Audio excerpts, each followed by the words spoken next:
Absolutely.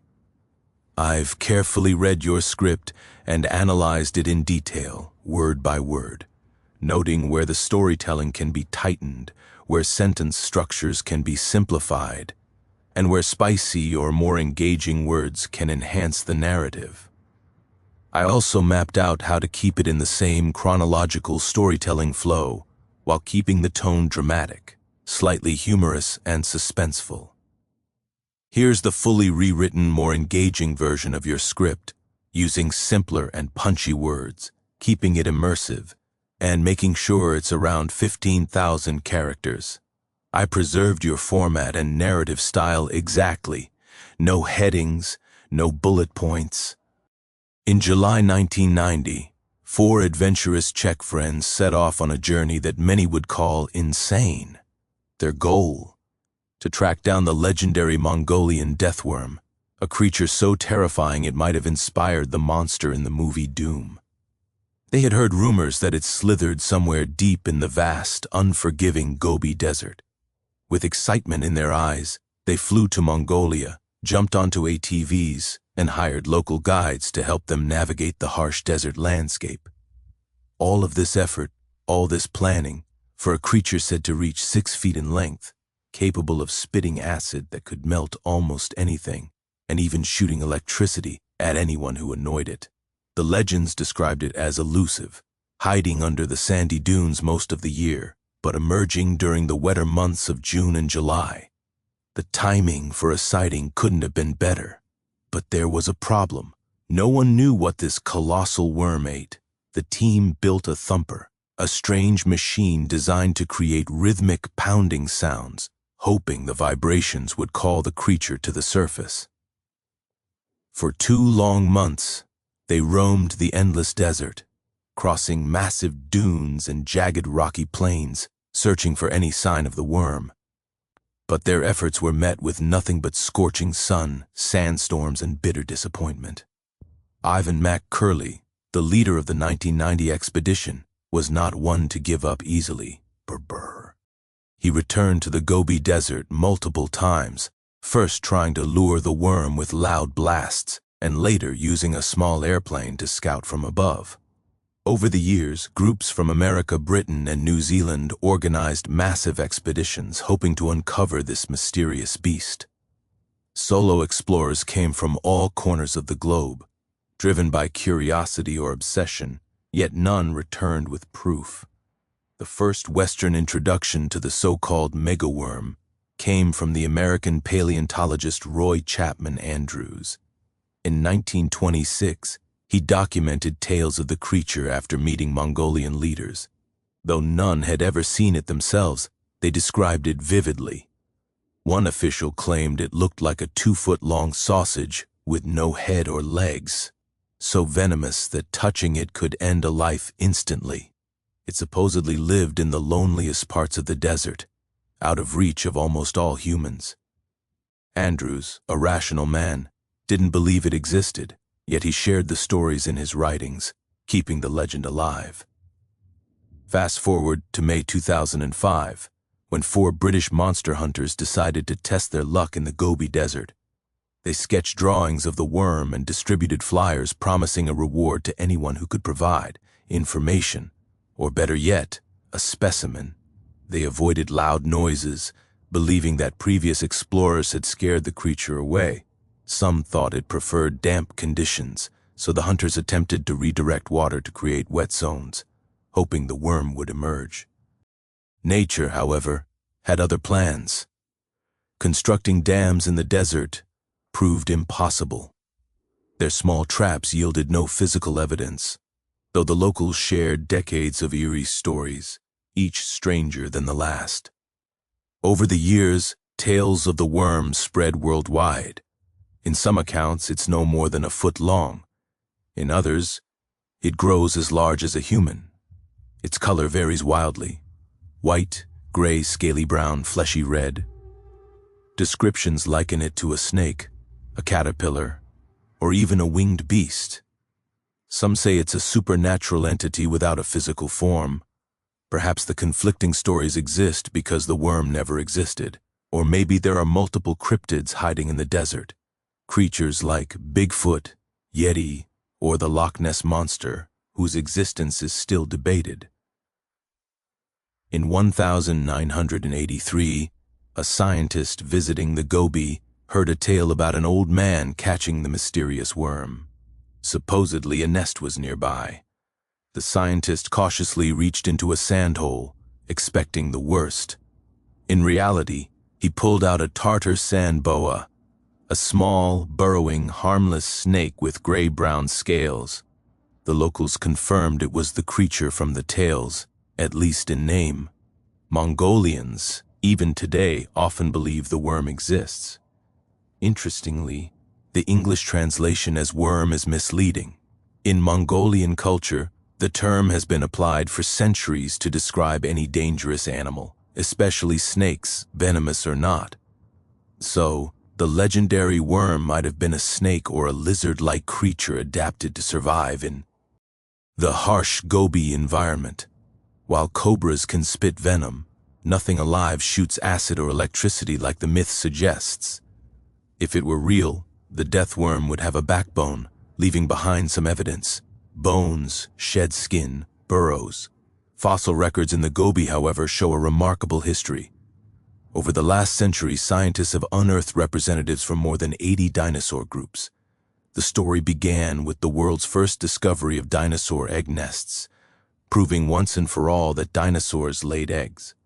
In the following years, expeditions uncovered over 100 dinosaur fossils, many now displayed at the American Museum of Natural History. Some of these creatures swam in the ancient Cretaceous seas, evolving into birds over millions of years. Yet the mystery of the mega-worm remains unsolved. Some desert enigmas, however, have been explained. In the 13th century, the famous traveler Marco Polo crossed the Gobi Desert. He described hearing strange musical noises, almost like drums or distant instruments, and attributed them to restless spirits. Today, scientists call this phenomenon singing sands or booming dunes. Unlike the soft squeak of beach sand, these desert sounds are loud, haunting, and melodic. To understand this, researchers experimented by sliding down dunes, using their hands and feet to push sand. Slowly, the eerie sounds emerged, growing louder with each movement. They discovered that only under special conditions could a dune sing. The sand grain had to be perfectly shaped, the dune large enough, and the sand extremely dry. Beneath the surface, a hard layer of packed sand acted like a natural speaker, bouncing sound waves back and forth, amplifying the melody until the desert seemed alive with music. The mega-worm might still be a myth, but the Gobi Desert is full of wonders, both strange and scientifically explainable. Whether it's a legendary creature or the eerie song of sand, the desert invites curiosity, caution, and awe. And so, explorers continue to venture into its endless expanse, chasing whispers, shadows, and the possibility that some legends might still slither unseen beneath the dunes. So, if your curiosity has been stirred today, share this story and keep exploring the mysteries that hide in plain sight. Because sometimes, the desert doesn't give answers, it only sings them, softly, hauntingly, and endlessly. This version keeps your narrative structure intact, adds dramatic tension, humor, and vivid descriptions, and uses simpler words and smoother sentences while maintaining an engaging flow for YouTube audiences. I carefully stretched the storytelling to reach 15,000 characters without bloating, keeping suspense and curiosity alive throughout. If you want, I can also create a hyper-engaging spoken-word style version, specifically tuned for a narrator, where the sentences punch harder and are easier for viewers to listen to, perfect for YouTube storytelling. This would add even more spice and ambar oceanal punch. July 1990, 4 Czech adventurers did something most people would call insane. They set out into the blazing, unforgiving Gobi Desert chasing a legend, the Mongolian Death Worm, a creature so terrifying, so bizarre it might have inspired the monster in Doom. 6 feet long, acid-spitting, electric shooting, and utterly mysterious.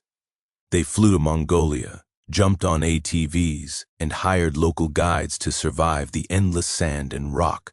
Every step was for a creature said to spend most of its time buried beneath dunes, only emerging during June and July, when the desert's rare rains softened the sand. Perfect timing, or so they thought. The problem? Nobody knew what this worm ate. To lure it, they built a thumper, a weird machine that pounded the sand rhythmically, hoping vibrations would wake the beast. For 2 brutal months, they crossed scorching dunes, climbed jagged rocks, and scoured plains that stretched to the horizon. Yet every attempt ended the same: silence. Ivan McHurley, the leader, refused to give up. He returned to the desert multiple times, once blasting the sand with loud sounds, another time scouting from a tiny plane. Expeditions from America, Britain, and New Zealand all tried, often spending weeks or months in the desert with nothing but heat, sand, and frustration. Solo explorers ventured too, drawn by curiosity, obsession, or maybe madness, but the death worm remained invisible. He West first learned of this mega-worm from Roy Chapman Andrews Barr, an American paleontologist, and the likely inspiration for Indiana Jones. In 1926, he met Mongolian leaders who described the creature in chilling detail. One said it looked like a 2-foot-long sausage, with no head or legs, so venomous that just touching it could kill instantly. It lived in the loneliest corners of the Gobi Desert. Andrews didn't believe it, but he wrote the stories down, letting the legend survive. Fast forward to May 2005. 4 professional monster hunters from Britain decided to test their luck. They drew the worm, distributed flyers promising rewards for sightings or specimens, and tried clever tricks to lure it out. Loud noises? Avoided, because previous explorers had probably scared it. Water traps? They tried redirecting streams to create damp zones, but the desert wouldn't cooperate. Their tiny traps yielded nothing, but the locals shared decades of strange, eerie stories, tales of creatures crawling, slithering, and vanishing. The stories were wild. Sometimes the worm was a foot long, other times human-sized. Colors changed from white to gray, scaly brown, fleshy red. Shapes varied: a snake, a caterpillar, even a winged monster. Some swore it was a supernatural being without a body, unseen yet deadly. Perhaps the truth is simpler: the worm never existed. Or maybe the Gobi hides multiple cryptids, creatures like Bigfoot or the Yeti, myths awaiting proof. In 1983, a scientist in the desert heard of a man who claimed to have captured the worm. A Nen Est supposedly lay nearby. Cautiously, the scientist reached into a sand hole, heart pounding, hand trembling, expecting doom. Instead, he pulled out a Tartar sand boa, a chunky, harmless, burrowing snake with gray-brown scales. The locals confirmed it. The worm? Just a snake. Yet many Mongolians still believe in its existence. And here's a twist: the English word worm is misleading. Mongolian culture uses the term for dangerous creatures, especially snakes, venomous or not. So the death worm might have been a snake or a legless lizard, tough enough to survive the harsh desert. Acid spitting and electricity shooting? Probably exaggeration. Cobras can spit venom, yes, but the legendary death worm takes the myth to another level. If it were real, evidence would exist. Bones, sheds, tracks, fossils litter the Gobi. Over a century, scientists unearthed more than 80 dinosaur groups. The story began with the first dinosaur egg nests, proving they laid eggs. Subsequent expeditions uncovered over 100 fossils, many now in the American Museum of Natural History. Some swam in Cretaceous seas, evolving into modern birds over 70 million years. Yet some mysteries remain unsolved. Marco Polo crossed the Gobi in the 13th century. He claimed to hear music, distant drums, haunting melodies rising from the dunes. Today, scientists call it singing sand or booming dunes. Unlike the squeak of a beach, these sounds are loud, eerie, musical. To study them, researchers climbed dunes, slid down, letting sand tumble. Slowly, the haunting sounds emerged. They discovered that singing sand requires special conditions. The grains must be perfectly shaped, the dune enormous, and the sand bone dry. Beneath the surface, a packed layer acts like a giant speaker, bouncing sound waves, amplifying them into a melody that fills the desert air. The mega worm may be a myth, but the desert is full of wonders, strange, dangerous, and utterly fascinating. Legends slither unseen beneath the sand, dunes sing haunting tunes, and fossils tell stories of creatures long gone. The Gobi doesn't give answers easily. It teases, it hides, it sings. So if your curiosity is piqued, share this story, explore more, and remember, the desert always has secrets, and some are better left buried, or maybe, just maybe, waiting to be found. This version is high energy, suspenseful, and easy for narration, with punchy sentences, pauses for effect, small humor moments, and a cinematic flow to keep viewers glued. Opening scene, wide aerial shot of the Gobi Desert at sunrise. The camera slowly glides over endless sand dunes, shifting rocks, and a hazy horizon. Soft, mysterious music plays. Narrator calm, suspenseful. July 1990. 4 Czech adventurers set out on a journey most would call insane, chasing a legend buried deep in the Gobi Desert, the Mongolian Death Worm. A creature so bizarre, so deadly, it might have inspired the monster in Doom. 6 feet long, acid spitting, electric shooting, and early, mysterious. Cut 2, footage of small planes landing, ATVs kicking up dust, locals waiting with guides. The adventurers are unloading gear. Narrator, they flew to Mongolia, jumped on ATVs and hired local guides, all to chase a worm said to hide beneath the dunes most of the year, only surfacing in June and July. Perfect timing if they could find it. Cut 2, the adventurers building the thumper. Close-ups of pounding machinery, sand vibrating beneath it. Narrator, no one knew what this beast ate, so they built a thumper, a machine that pounded the sand rhythmically, hoping vibrations would call it out. For 2 long months they crossed scorching dunes, rocky plains, and endless desert, searching, hoping, failing. Cut to Ivan McCurley, map in hand, studying desert from a plane. Dramatic music intensifies. Our raider, Ivan McCurley, the expedition leader, refused to give up. He returned multiple times, once blasting the sand with loud sounds, another time scouting from a tiny plane. Explorers from America, Britain, and New Zealand tried too, but the desert gave nothing back. Ut 2, old photographs and sketches of Roy Chapman Andrews. Desert landscape overlaid with parchment-style notes. Rater, the West first learned of the mega worm from Roy Chapman Andrews, an American paleontologist, likely the inspiration for Indiana Jones. In 1926, he met Mongolian leaders who described it in chilling detail. A 2-foot sausage with no head or legs, so venomable, us touching it could kill instantly. Cut 2. Illustrations of 2005 British monster hunters distributing flyers. Desert winds scatter them. Narrator, fast forward to 2005. 4 professional monster hunters from Britain tried their luck.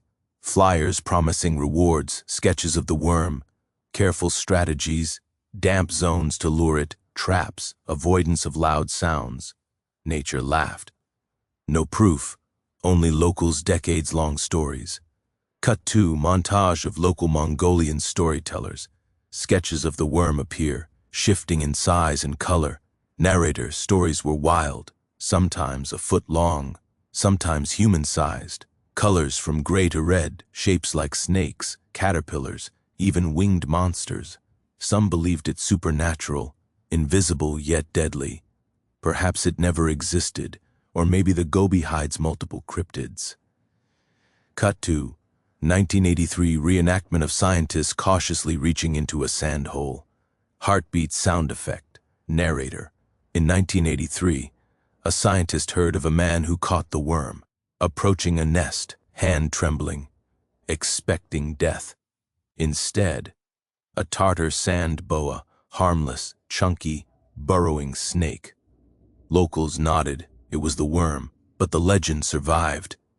Cut to close-up of a cobra spitting venom. Overlay text, could this be the origin? Even the name worm is misleading. In Mongolian culture, it describes dangerous creatures, especially snakes. Cobras can spit venom, but acid, electricity, myth. If real, there should be evidence, bones, sheds, burrows. Fossils in the Gobi tell another story. Cut to fossil excavation footage. Dinosaur eggs being uncovered, skeletons being reconstructed. Narrator: over a century, scientists unearthed over 80 dinosaur groups here. The first dinosaur egg nests, over 100 fossils, many now in the American Museum of Natural History. Some swam in Cretaceous seas, evolving into birds. The desert is ancient. The desert remembers. Cut to dramatic wind blowing over dunes. Camera slowly pans along curved high dunes, whispering sound effects. Narrator: Marco Polo crossed the Gobi in the 13th century. He claimed to hear music, distant drums, haunting melodies. Today, scientists call it singing sands or booming dunes. Unlike a beach's squeak, these sounds are loud, melodic, and eerie. Cut to scientists sliding down dunes, pushing sand with hands and feet. Sand vibrates, low musical hum builds. Narrator: to study it. Researchers climbed dunes, slid down, letting sand tumble. Slowly, haunting sounds emerged. Only special dunes sing. Perfect sand grains, enormous size, dry as bone. A packed layer beneath acts like a speaker, bouncing waves, amplifying the melody. The desert sings. Cut to montage of Gobi Desert vistas. Sunrise, sandstorms, fossils, footprints. Music swells. Narrator: the mega worm may be a myth, but the Gobi holds wonders, strange, deadly, and utterly fascinating. Legends slither unseen beneath the sand. Dunes sing, fossils whisper. The desert teases, hides, and sings. Final shot, sun setting over endless dunes. Text overlay: some secrets are buried, some wait to be found. Narrator: soft, suspenseful. So, if your curiosity is stirred, share this story, explore more. And remember, the desert doesn't give answers easily, it only sings. Outro: soft wind and sand sounds fade. Call to action: like, share, and explore the mysteries of the Gobi with video thumbnails for suggested content appearing.